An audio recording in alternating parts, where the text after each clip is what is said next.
Assalamualaikum warahmatullahi taala wabarakatuh dan selamat sejahtera kepada para peserta yang menyertai forum yang dijalankan secara dalam talian ini. Bersempena dengan sambutan Hari Integriti yang dianjurkan oleh Kementerian Kerja Raya Malaysia, pihak Lembaga Juruukur Bahan selaku badan yang menyelia profesyen ukur bahan ingin mengambil peluang ini dengan menganjurkan satu forum secara dalam talian yang akan mengupas berkenaan dengan isu etika profesional dan perkaitannya dengan liability corporate. Sebagai aluan, konsep integriti boleh ditaktifkan sebagai keperluan melakukan perkara-perkara yang betul walaupun tiada pihak yang memerhatikan sesuatu perilaku tersebut sewaktu perlakuan tersebut berlaku. Gagasan berkenaan dengan integriti telah digariskan secara jelas melalui Pelan Anti Rasuah Nasional ataupun National Anti-Corruption Plan NACP yang bermula pada tahun 2019 sehingga tahun 2023, yang mana dokumen ini menggariskan secara jelas tindakan dalam menangani isu tadbir urus, integriti dan anti rasuah secara menyeluruh. Berita harian dalam laporan yang diterbitkan pada April 2022 walau bagaimanapun memetik bahawa hanya sekitar 33% atau 37 inisiatif dari 111 inisiatif dalam pelan ini tercapai. Rentetan dari laporan tersebut, terdapat laporan lain yang diterbitkan yang antara lain memberikan sebab dan tindakan bagi mencapai inisiatif tersebut. Forum ini akan membincangkan perihal etika profesional yang mana ia merupakan subset kepada integriti, dan bersama-sama kita pada hari ini adalah Survey Jamisah Ibrahim. Beliau merupakan pendaftar kepada Lembaga Juruukur Bahan Malaysia, dan Survey Dr. Wan Azila Ibrahim iaitu setiausaha kepada Lembaga Juruukur Bahan Malaysia. Selamat datang saya ucapkan kepada ahli panel untuk forum kita pada hari ini. Sebelum memulakan sesi forum kita yang pertama, kita saksikan selingan berkenaan proses pembaharuan pendaftaran yang akan disampaikan oleh pihak Lembaga Juruukur Bahan Malaysia. Kita saksikan.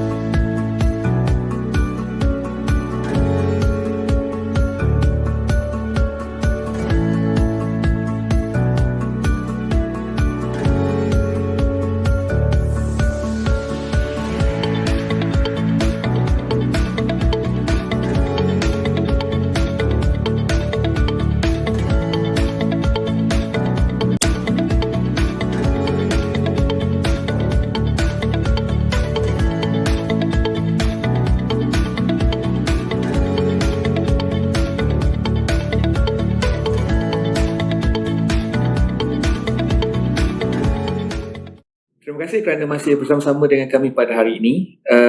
Sebelum kita memulakan sesi kita yang pertama, jika anda mempunyai sebarang soalan yang ingin diajukan, soalan-soalan tersebut boleh diajukan di ruangan komen dan balasan kepada soalan-soalan tersebut akan diberikan oleh panel selepas sesi ini. Baiklah, bagi sesi yang pertama ini, bersama-sama saya pada hari ini adalah Surveyor Jamisah binti Ibrahim. Beliau merupakan pendaftar untuk Lembaga Juruukur Bahan Malaysia. Dan Puan, selamat datang saya ucapkan kepada Puan kerana bersama-sama dengan kita pada forum kita pada pagi ini. Sebagai pembuka bicara kita, saya ingin mendapatkan buah pandangan Puan berkenaan dengan etika profesional. Dan pada khidmat saya, walaupun terma ini sering kali kita dengar, mungkin wujud salah tanggap terhadap apakah itu etika profesional. Oleh itu, dari pandang sudut profesional, apakah dia etika profesional ini jika Puan dapat memberikan sedikit penerangan? Okey. Terima kasih Doktor moderator kita pada hari ini. Okey.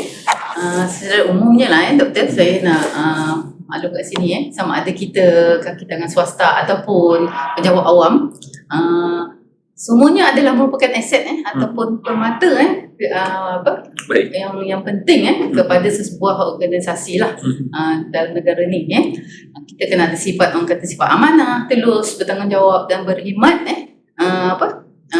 demi kepentingan awam, menjaga kepentingan awam lah, yang merupakan intipati kepada istilah integriti dan etika tersebut. Okey.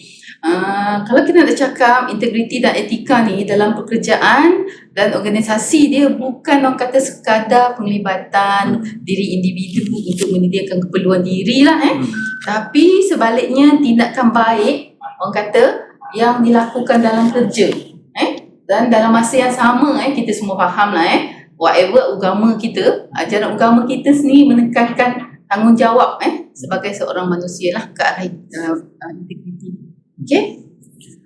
Okey doktor, tanpa nilai integriti dan etika dia boleh orang kata mengakibatkan kepincangan kepada sesebuah organisasi tersebut lah.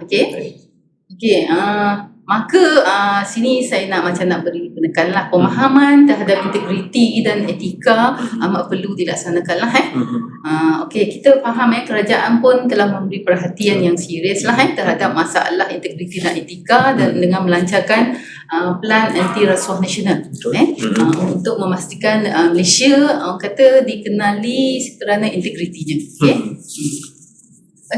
Sebelum orang kata saya nak beri sedikit penjelasan dengan etika profesional tu, maybe kita boleh fikirkan dululah apa itu etika. Etika ni sebenarnya doktor seharusnya orang kata diamalkan dalam kehidupan harian kita lah. Dalam apa jua sebarang tindakan, ilmu tentang baik buruk perilaku, hak dan kewajipan moral.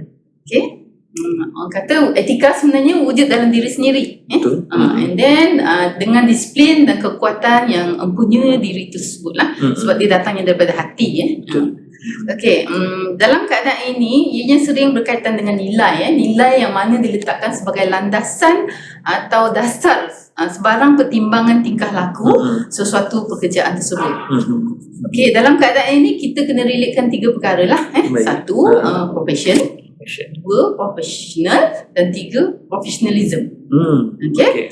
Di sini seseorang yang memiliki professionalism dia akan sentiasa orang kata mendorong dirinya untuk melaksanakan kerja-kerja yang lebih profesional. Benda tu berhubung kait lah dalam masa yang sama seseorang yang memiliki profesional yang tinggi juga akan selalu orang kata berusaha nak jadikan memujukkan dirinya orang kata sesuai dengan ada satu piawaian yang telah ditetapkan.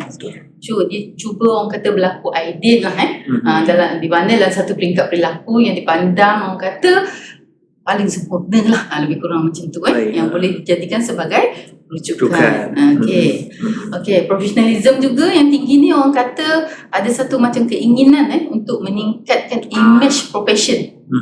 Sama ada melalui orang kata keterampilan diri dia ataupun orang kata cara dia bercakap atau penggunaan bahasa yang digunakan and then dia punya sikap serta menjaga hubungan baik antara dia dengan individu lain.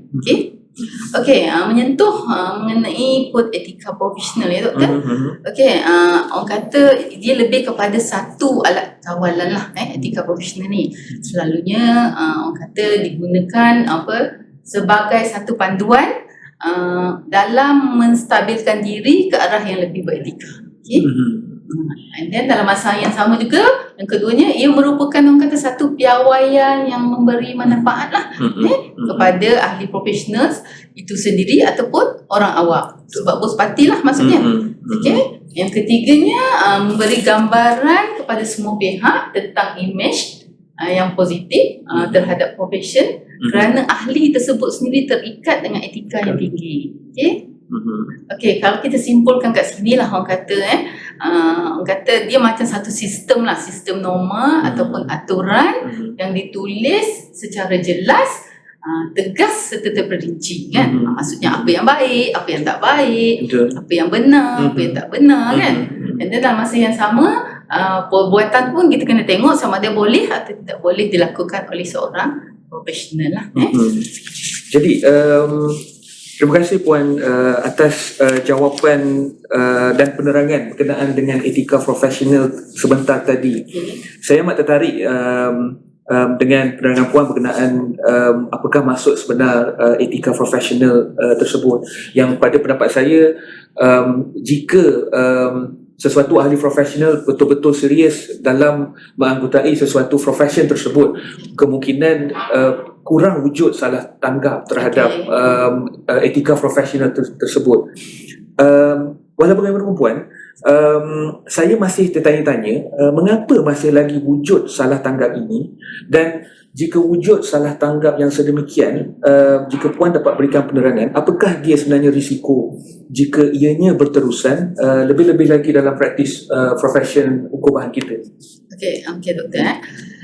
Salah tanggap kalau kita tengok untuk melihat orang kata bagaimana ia berfungsi perkara pertama yang kita kena tahu bahawa umumlah orang kata kan, kalau orang tu ada degree dalam account lah, contoh saya bagi yang pertama tak semestinya orang tu boleh jadi accountant. Perkara kedua juga, kalau dia ada ijazah dalam perubatan, dia tak semestinya boleh jadi doktor. And then sama juga apply kepada ijazah hukum bahan. Once dia jadi orang kata ada degree hukum bahan, tak semestinya dia boleh terus jadi orang kata QS, juru hukum bahan kan di sini. So seterusnya apa yang saya nak pastikan kat sini, sebelum orang kata seseorang itu boleh digelar seorang juru hukum bahan, dia kena orang kata melalui sesuatu proses tertentu lah kan, yang boleh orang kata kita panggil dia seorang juru hukum bahan, ataupun dia boleh beramal sebagai seorang juru hukum bahan lah. Okey. Juga dalam keadaan sini, kalau saya bagi contoh lagi kalau let's say kalau kita dah kerja pun 10 ataupun melebihi 20 tahun kan, so tak semestinya lah secara automatik orang kata diri kita boleh dah digelar sebagai seorang profesional. Betul. Dalam bidang hukum-bahan. Tak boleh, tak boleh lagi lah. Sebab pengalaman, actually itu lebih kepada pengalaman kerja dia. Orang kata yang menjadikan dia ada ilmu. Kan? Yang dia kerja selama 10-20 tahun tadi, itu dia lebih kepada orang kata dia dapat ilmu, dia dapat pengetahuan, knowledge dia banyak lah. Betul. Okay, kan? Dari segi itulah. Okay, namun orang kata untuk digelar seorang profesional ni kan, sebenarnya apa-apa jua yang kita laksanakan, sebab kita kena tertakluk kepada undang-undang. Undang-undang kita di Malaysia ni yang perlu kita patuhi lah. Okey, kalau untuk menjadi seorang profesional hukum bahan, maka hendaklah mematuhi syarat-syarat seperti mana yang termaktub dalam Akta Lembaga Juru Hukum Bahan itu sendiri. Kan kita ada Akta Lembaga Juru Hukum Bahan 1967. And then kita ada peraturan Juru Hukum Bahan 2016. So ini jelas dinyatakan dalam klausa 7, 7E dan 7B tersebutlah. Okey, apa yang saya nak tekan kat sini, tanpa berdaftar dengan lembaga juru hukum bahan di Malaysia ni terlebih dahulu, anda telah melakukan kerja yang tidak sah lah. Itulah yang saya nak jelaskan yang salah tangkap di sini lah. Okey Puan, mungkin terdapat salah interpretasi, saya rasakan. Mungkin kerana ada beberapa golongan yang sangat dengan izin eager untuk menyertai profession ini sampai kerana mereka membelakangkan undang-undang yang kita ada. Saya beranggapan mungkin itu adalah antara sebabnya. Puan, tapi sebagai soalan terakhir kepada Puan untuk sesi yang pertama ini, saya ingin mengajukan sedikit sesuatu yang berlaku pada masa sekarang. Apa yang saya ingin sampaikan adalah jika kita lihat dewasa ini Puan, kemungkinan ada perubahan dengan cara kita bekerja. Ia mungkin berubah mengikut peredaran semasa, keperluan zaman, dan jika kita semua maklum bahawa sektor ekonomi gig ini merupakan salah satu penyumbang sekarang ini yang antara yang terbesar dalam yang diceburi oleh ramai golongan muda kita, termasuklah golongan muda yang ada ijazah hukum bahan. Jadi saya ingin mendapatkan pandangan Puan, jika ahli sesuatu profession itu merasakan bahawa mereka boleh bekerja secara sambilan ataupun freelance, saya ingin bertanya sama ada praktis ini sebenarnya adalah menyalahi etika profesional jika dipraktikkan. Dan selain daripada contoh freelance ini, adakah contoh-contoh lain yang Puan dapat berikan? Okey doktor. Okey, macam ni lah seseorang orang kata yang memberi perkhidmatan profesional berbayar berbayar, saya tekan kat sini berbayar tanpa mempunyai professional license lah maksudnya. Ni bagi saya macam seolah-olah orang nak buat kereta tak ada lesen. Salah tak dari segi undang-undang. Macam tu lah. Actually maksud itu lebih kurang sama lah. Okey, saya faham dalam era digital dan gaya hidup moden sekarang ni doktor. orang kata pengguna kita pada masa ni mungkin menjadikan kehidupan kita mungkin rasanya lebih mudah kot. Semua boleh dicapai kan dengan mudah. Di mana orang kata dalam masa yang sama saya merasakan orang kata peningkatan bilangan profesional yang tidak beretika. Boleh saya tekankan kat situ lah kot. Mungkin akan berlaku lah. Okay. Okay, contohnya freelance job freelancing ni dia menjadi pilihan satu pekerjaan lah sekarang ni, satu career. Memandangkan maybe dia tuan-tuan ni rasa kan tuan-tuan boleh jadi bos sendiri kan, dan punya jadual sendiri. Okay, bila dia dah jadi macam tu, dia rasakan kehidupan dia seimbang antara pekerjaan dengan peribadi lah, personal dia sendiri lah. Tapi dia kena ingat kata freelancing tu juga boleh dilakukan sebagai satu kerja sampingan atau kerja sambilan, side job as a way untuk dapatkan orang kata extra income. Tapi mungkin untuk bukan orang kata professional punya services. Yes, betul.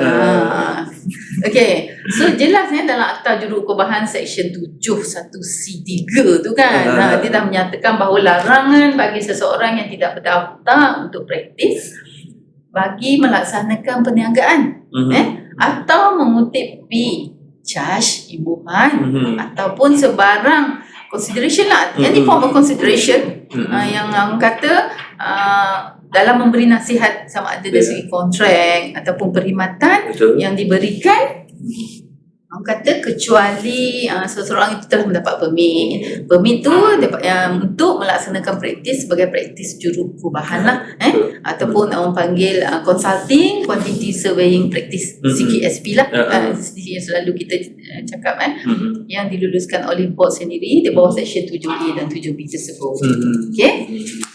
Okay, dalam masa yang sama juga di sini saya juga harap tuan-tuan boleh membezakan jugalah doktor sebab sometimes kita bila ada kes-kes orang kata salah laku ni, ada orang yang mempersoalkan, dia kata apa beza saya dengan orang yang bekerja juga buat kerja yang sama. So sepatutnya dia boleh membezakan. Ada setengah orang tu dia orang kata dibayar gaji, dia di-employ. Itu tak salah sebenarnya. Tapi walaupun begitu, dia masih tidak boleh menggunakan title jurukubahan. Okay? Dia kena faham konsep tu. So maka saya mohonlah di sini minta pihak di luar sana faham apa kesan dan orang kata akibatnya dalam mengambil tindakan yang macam ni lah. Okay? And then kita tak tahu one day, satu hari nanti kan, kita mungkin rasa buat freelance ni tak ada apa-apa. Mungkin satu hari kehidupan kita lebih complicated dan rumit kan. Kita tak tahu sebab apa. Sebab bila benda ni berlaku, mungkin ada aduan daripada orang awam terhadap tuan-tuan yang melakukan freelancing ni. So lembaga jurukubahan ataupun board tak boleh duduk diam keadaan sekarang ni. So kita kena ambil tindakan. Bila kita menerima aduan daripada orang luar, so kita akan ambil sebagai satu orang kata perkara yang perlu diambil berat dan diambil tindakan sewajarnya lah. Dan setelah pastilah kan, so secara tak langsung pihak yang terlibat tu terlibat sama, mengambil masa ataupun tempoh yang lama, akan melalui proses-proses selanjutnya lah yang telah ditetapkan oleh board kan. Okay, so di sini doktor saya nak jelaskan lagi sekali lah saya nak tekankan juga bahawa para pengamal ni seharusnya mempunyai kesedaran kewujudan akta dan peraturan jurukubahan yang mengawal profesi kubahan ni. Okay? Bagi mengelakkan mereka tidak tergelincir lah daripada matlamat kewujudan mereka dalam menjaga kepentingan awam khasnya lah. Dan lagi apa yang lagi saya nak tekankan, contoh lain praktis yang tanpa sedar sebenarnya kita telah melanggar etika profesional itu. Okay, selain itu kerja sambilan sebenarnya pun lagi satu. Okay, basically kalau kita sebut kerja sambilan pun lah doktor. Okay, let's say kita kerja di bawah satu jabatan. Kita mempergunakan masa yang diperuntukkan. Okay, let's say kita bekerja 8 jam. So kita buat kerja sambilan lain. Salah tak dari segi etika sebenarnya betul tu? Menggunakan maksa maybe fasiliti yang sama di jabatan tersebut untuk membuat kerja sambilan. Itu salah jugalah dari segi orang kata salah laku profesional. Okey, kalau kita berbalik kepada kod etika profesional, seseorang profesionalism yang tinggi tadi itu yang saya cakap, serta orang kata mematuhi kod etika yang dibayar, maka kerja tersebut hendaklah dilaksanakan 100% lah sewajarnya, kan. And then kalau menggunakan masa yang diperuntukkan oleh orang kata majikan, maka ianya boleh menjadi orang kata masa kalau nak Indonesia kata korupsi lah, korupsi masa dan fasiliti lah, lebih kurang macam tu lah kan, dia punya ayat tu. Okey, oleh itu antara lain praktis yang saya nak tekankan kat sini juga lagi satu yang melanggar orang kata profesional selaras dengan peruntukan yang ada dalam perkara 34 lah kata. Saya faham. Saya rasa tuan-tuan benar perkataan supplanting lah. Okey. Sebab peruntukan tersebut orang kata kita tidak boleh campur tangan bila ada sesuatu CQSP dah ada pekerjaan, kita cuba orang kata nak campur tangan ataupun nak ambil alih pekerjaan tersebut. Itu juga secara tak langsung menyalahilah secara perkara tersebut. Kecuali kita mendapat orang kata persetujuan lah daripada sama ada pihak majikan ataupun memang pelantikan pihak perunding tersebut telah dibatalkan ataupun ditamatkan. Itu isu lain lah doktor. Baik.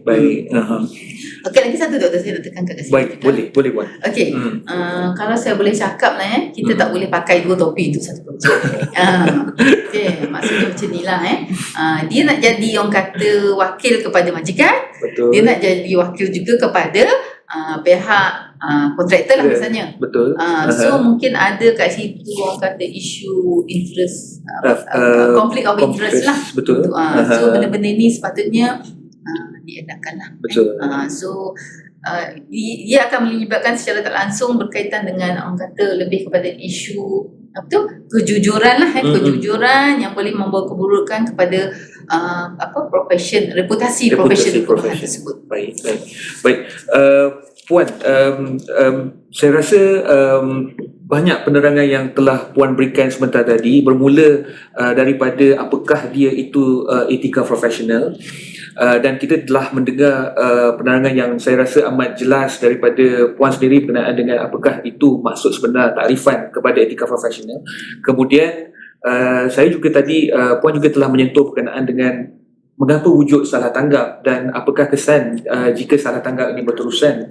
Dan yang paling menarik minat saya tadi adalah berkenaan jawapan Puan ataupun penerangan berkenaan dengan isu yang berlaku pada masa sekarang ni, lebih-lebih lagi jika melihatkan kepada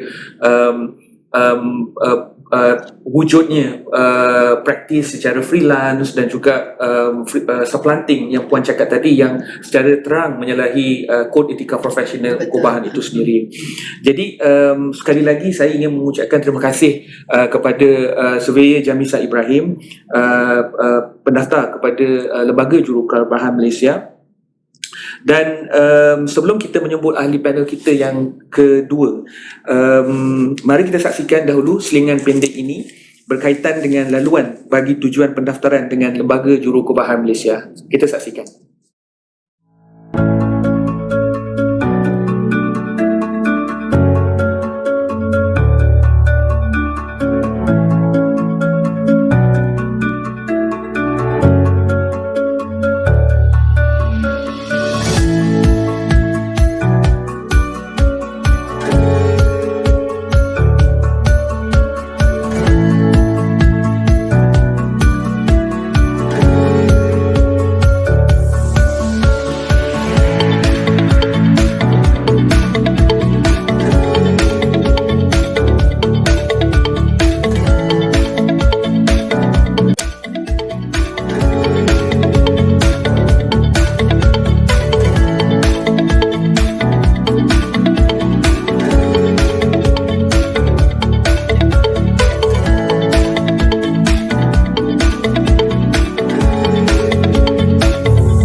kasih kerana masih bersama-sama dengan kami pada hari ini.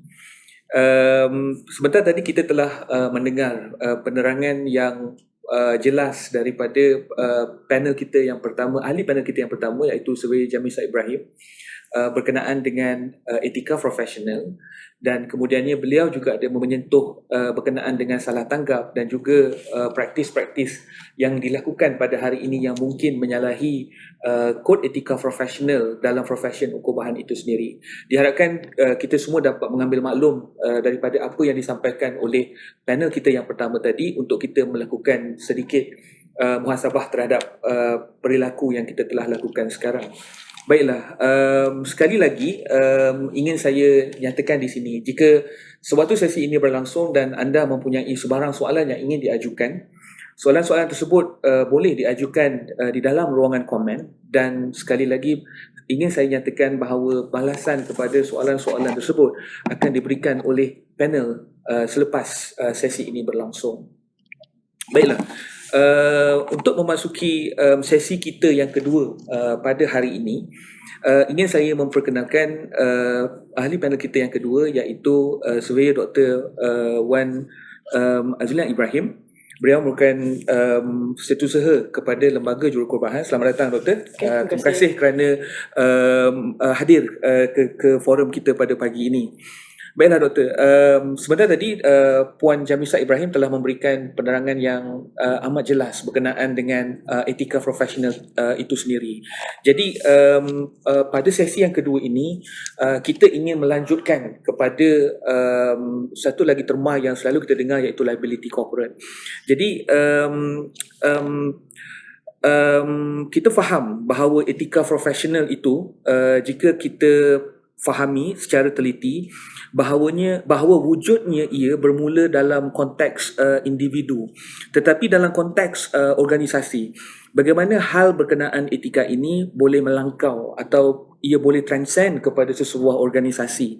Dalam erti kata lain, saya ingin mendapatkan pandangan daripada doktor, jika sesebuah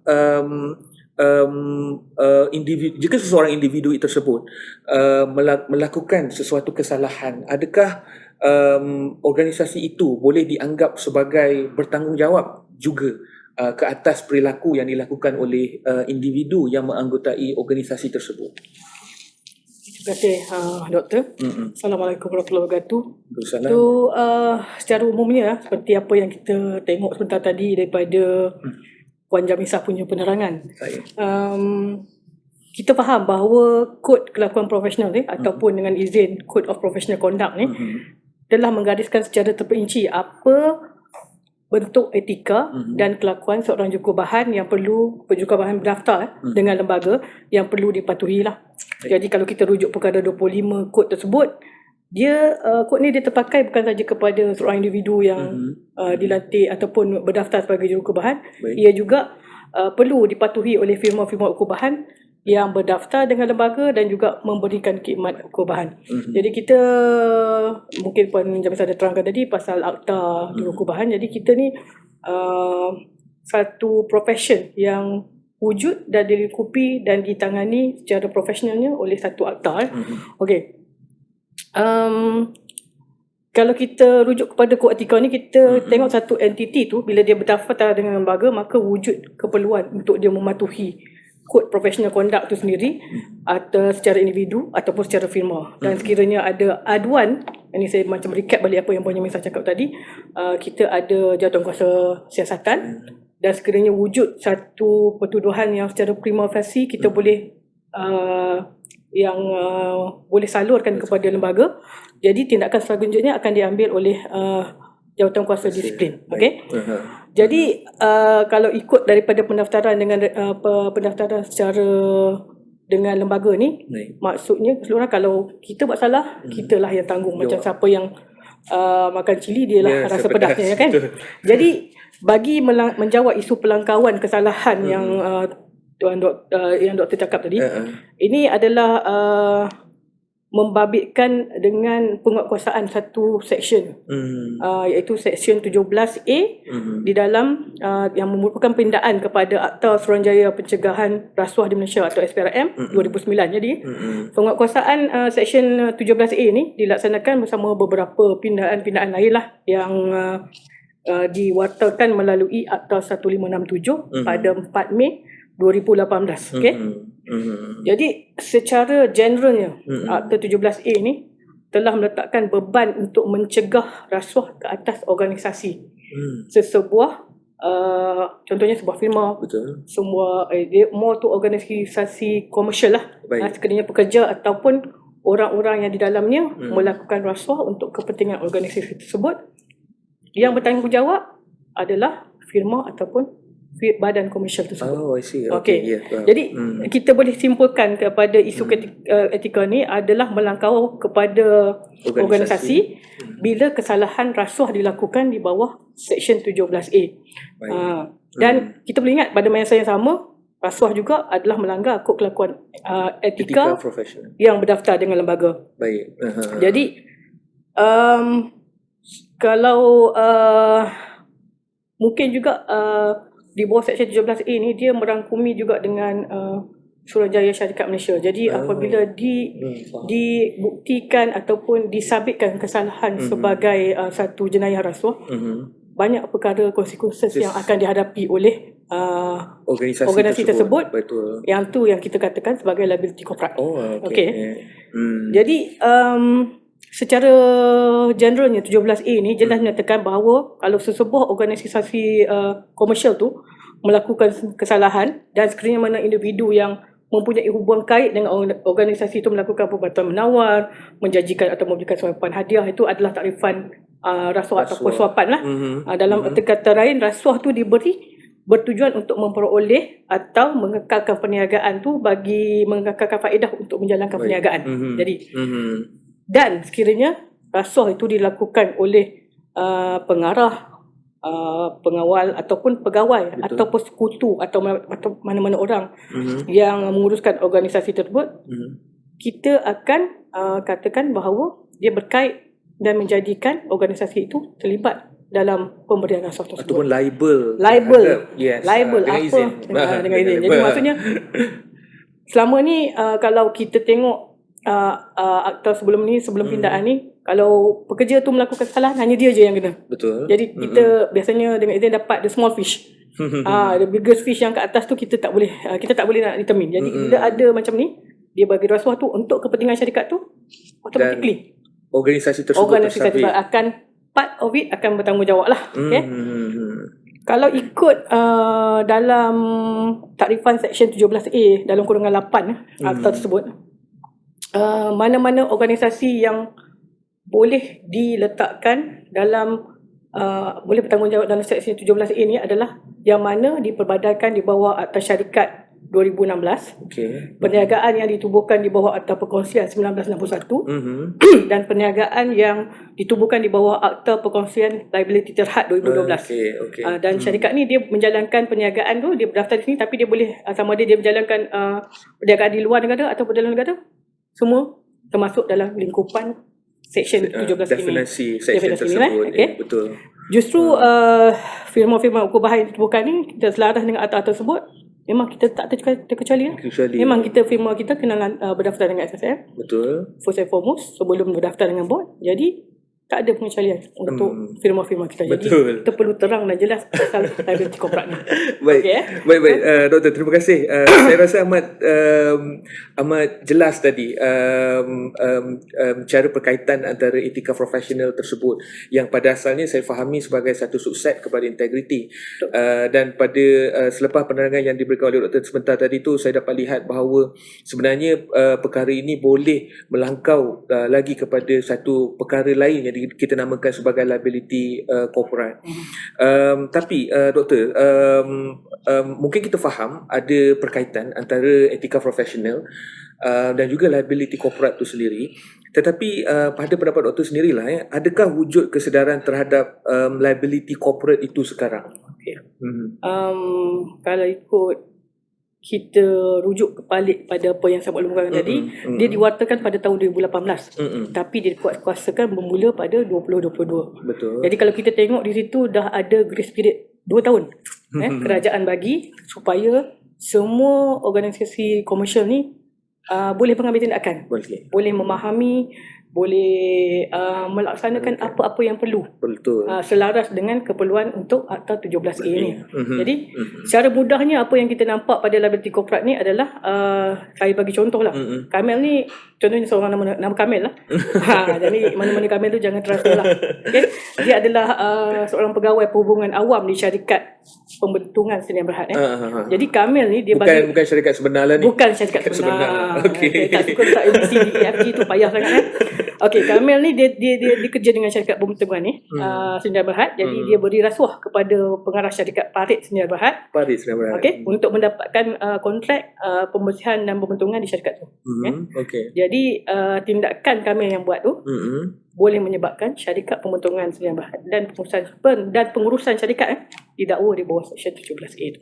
Jadi dia perlu hati-hatilah kan. Jadi dengan penguasaan 17A ni pada 1 Jun 2020, adanya tempoh tangguh, kita bagi peluang dan ruang, dan juga daripada segi publicity sendiri kita dapati SPRM sebagai sebuah badan yang bertanggungjawab berkaitan dengan membendung rasuah di negara kita ni. Promosi dia tu dah bermula lebih awal lagi.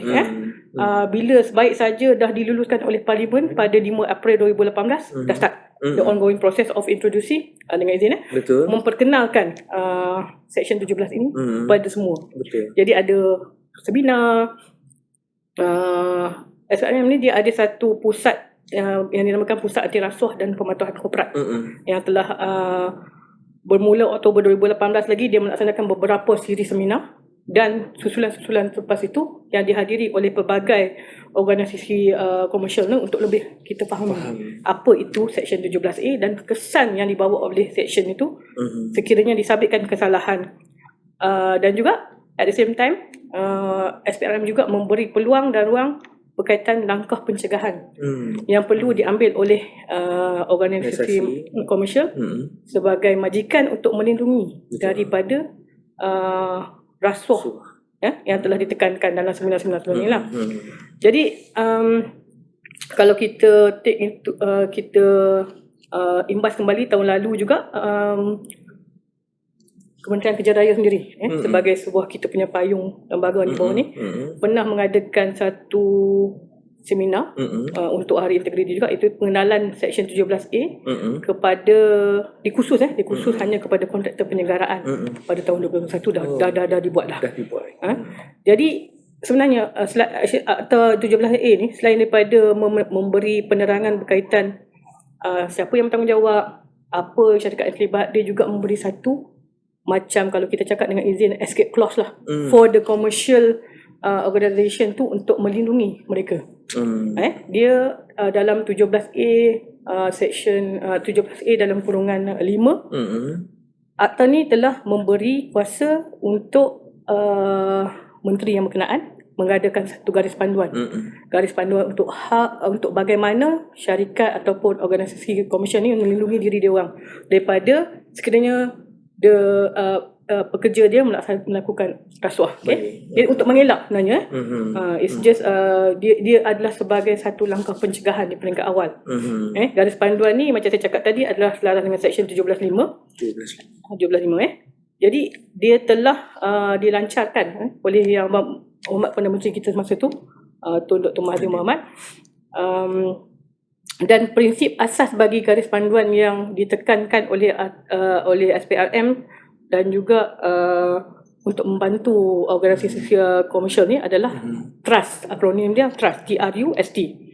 Kepercayaan. Trust Tapi trust tu kita kalau tengok dia adalah macam satu team lah, satu TRUST tu. Ada maksudnya setiap akronim satu alfabet dalam tu, trust tu sendiri dia mewakili satu perkara lah. Satu perkara. Jadi dengan izin saya nak cerita sikit in general. Trust itu adalah top level commitment ataupun top level. komitmen daripada pengurusan atasan, di mana satu syarikat, kalau kita dalam contoh sini adalah firma ukubahan ya, dia kena ada komitmen untuk menzahirkan usaha untuk memerangi rasuah. Jadi yang kedua, dia kena ada, untuk R adalah risk assessment ataupun analisa risiko, yang mana kita dalam garis panduan ni disyorkan dilaksanakan oleh sebuah firma dalam masa 3 tahun sekali. Yang ketiga adalah undertake control ataupun pelaksanaan langkah kawalan, di mana firma tu sendiri kena ada polisi dan prosedur untuk menangani sumber-sumber yang boleh menimbulkan peluangnya berlaku rasuah di kalangan pekerja dalam organisasi dia. Dan seterusnya adalah systematic review, monitoring and enforcement, pemantauan, penilaian dan penguatkuasaan secara sistematik. Yang ni maksudnya dia berterusan lah kan, untuk melaksanakan dia macam is walk the talk lah. Betul. Dan juga the last one adalah training and communication. Maksudnya kalau buat dasar je pun tak jadi kalau kita tak melatih, communicate kan, bagi tahu pekerja kita kata yang rasuah tu adalah salah, dan sekarang liability tu bukan saja untuk you, orang hukumi keseluruhan dah boleh memusnahkan syarikat tu secara keseluruhannya. Jadi doktor, saya tertarik dengan penerangan yang doktor berikan berkenaan dengan kesedaran yang pada saya sebenarnya berbagai-bagai avenue dengan izin telah dilaksanakan untuk memberikan penerangan, memberikan pendedahan dan juga grace period supaya organisasi-organisasi kita sebenarnya bersedia dalam waktu bila mana akta yang doktor sebutkan tadi tu akan diimplementasikan. Jadi doktor, bersabit dengan penerangan doktor sebentar tadi berkenaan tentang sama ada wujud atau tidak kesedaran terhadap liability corporate tu sekarang. Saya ingin melanjutkan pertanyaan saya. Apakah sebenarnya kesan kepada organisasi tersebut? Adakah organisasi tersebut jika tersabit oleh kerana pelanggaran etika oleh seseorang individu yang menganggotai organisasi tersebut, apa sebenarnya kesan kepada organisasi tersebut? Tadi doktor ada sebutkan berkenaan dengan SSM, dengan lesen untuk melaksanakan untuk menjalankan praktis dengan lembaga jurukubahan. Apakah kesan-kesan selain daripada perkara tersebut? Jadi kalau kita tengok dah ada kes pertama pada Mac 2021, ada satu syarikat yang telah diletakkan di bawah pertuduhan di bawah Seksyen 17A ni lah. Ini dia maksudnya sekarang dah hampir setahun Seksyen tu ada syarikat yang menghadap tuduhan ni. Nampak ketidakpekaan. Kadang-kadang kita terlepas pandang perkara yang sangat kita rasa basic, asas dalam kita dan menjalankan perniagaan, dan juga asas dalam kita melaksanakan tugas kita dalam melaksanakan perkhidmatan kubahan.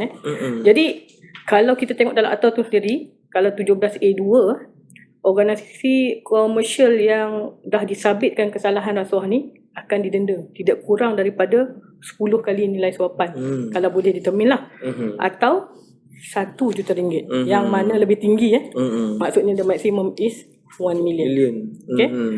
Bukan maksimum, minimum is 1 million, yang mana lebih tinggi maksudnya kan. Dan ada lagi konsekuensi dia adalah penjara maksimum 20 tahun. Wah, okey. Atau kedua-duanya sekali. I see. Okey. Doktor, saya rasa sebenarnya banyak consequences atau kesan yang akan dihadapi oleh sesebuah organisasi jika berlaku pelanggaran, lebih-lebih lagi kepada Akta 17A yang saya rasa saya mendengar akta ni diterangkan oleh Puan Jamisah sebentar tadi, dan doktor juga telah memberikan satu kupasan lanjut berkenaan tentang Akta 17A ini, tetapi dalam ruang lingkup liability corporate yang mana pada saya ia mencakupi isu integriti yang kita bincangkan pada hari ini. Baik doktor, terima kasih di atas penerangan yang doktor berikan sebentar tadi. Antara yang saya menarik minat saya adalah kupasan yang sangat terperinci berkenaan dengan liability corporate, yang pada saya semua organisasi sebenarnya perlu melihat keseriusan perkara ini dalam kita menangani isu bersabit dengan rasuah yang kita hadapi sekarang. Terima kasih doktor. Okay, terima kasih. Baiklah, saya ingin mengucapkan terima kasih kepada ahli panel kita yang kedua, Dr. Wan Azlina Ibrahim. berkenaan dengan penerangan yang diberikan melalui berkenaan dengan liability corporate.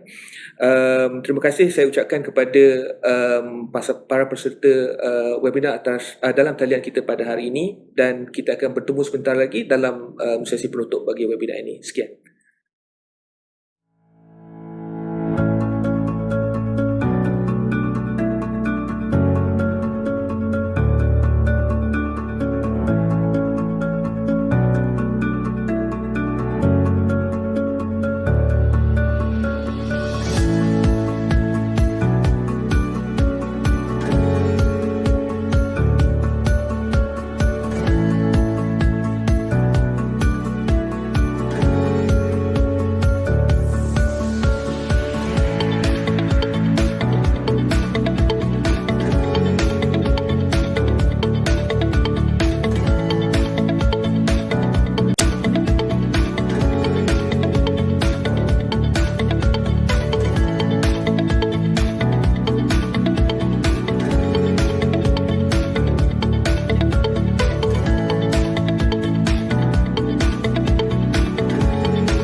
Forum ini telah membincangkan secara ringkas dan teliti berkenaan dengan etika profesional dan liability corporate yang telah disampaikan oleh dua orang panel yang kita jemput pada hari ini.